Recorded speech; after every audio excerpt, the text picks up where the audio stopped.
You can keep stripping away all these standards of existence and say somehow that proves the existence of God, but it doesn't. If you keep taking away standards, well, he's outside of physics, he's outside of time, he is neither created nor destroyed, he's eternal, he's omniscient, he's omnipotent, he's omnipresent. Like all you're doing is stripping away standards for how we know whether something exists. And then somehow when you feel like when you've stripped all these standards away from something that exists, then you somehow have established its existence, but you haven't. All you've done is define something as the opposite of that which exists and then claim that somehow that makes that exist. Okay. I don't apply the same discipline as you apply, because for me, I look at what I call unconditional truth or reality of truth or truth. And for me, as a value, not as what you call, I declare it as my value, yes? It's not, I find myself. Listen, you don't get to do that. That's not philosophy. You don't. Listen, if I hand you a lump of coal and I say, that's gold, have I turned it into gold? I have not. I've simply used a word that is inappropriate to what I'm handing you.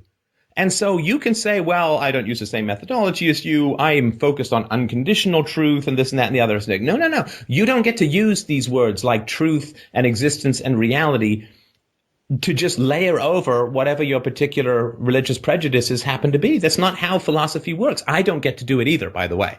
I mean, I think it's true that everyone should believe that Freddie Mercury is the best singer who ever lived, but I can't make it so just by saying it so, right?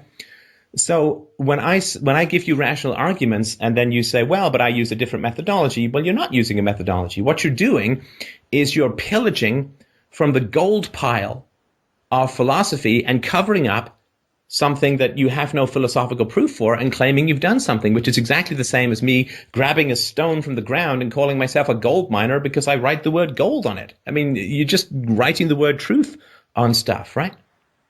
I agree with you. We don't use I agree and I don't agree with you. I agree with you on what you're saying. Now, what I don't agree with you is that I don't think this is where the exact point is.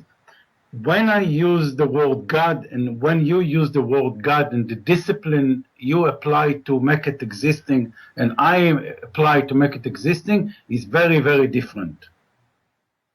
I don't agree with your definition to say if God exists or not with your way, the way you're going about it, and what your understanding of it. I have a completely different understanding, and I go about it in a completely different way. I'm not so. Yeah, and your way your way is the opposite of philosophy, which means you can't use philosophical terms like existence. Existence is a philosophical term in terms of metaphysics. The scientific method to determine existence or non-existence falls into the realm of epistemology, or how we know things are true or false. So you are using all of these philosophical terms while steadfastly opposing any philosophical methodology. You don't get to do that. Neither do I. I cannot assert, listen, if I just say, I don't know, Chinese guys are all shoplifters, and then people say, well, where's your proof of that? And you say, well, or I say, well, it's my method. I have a different methodology. It's proven because it's an unconditional truth. And people would say, well, no, if you're going to make a statement like all Chinese people are shoplifters, you either have to prove it or you have to back down from it, because you're making a statement about reality, and a prejudicial statement about reality.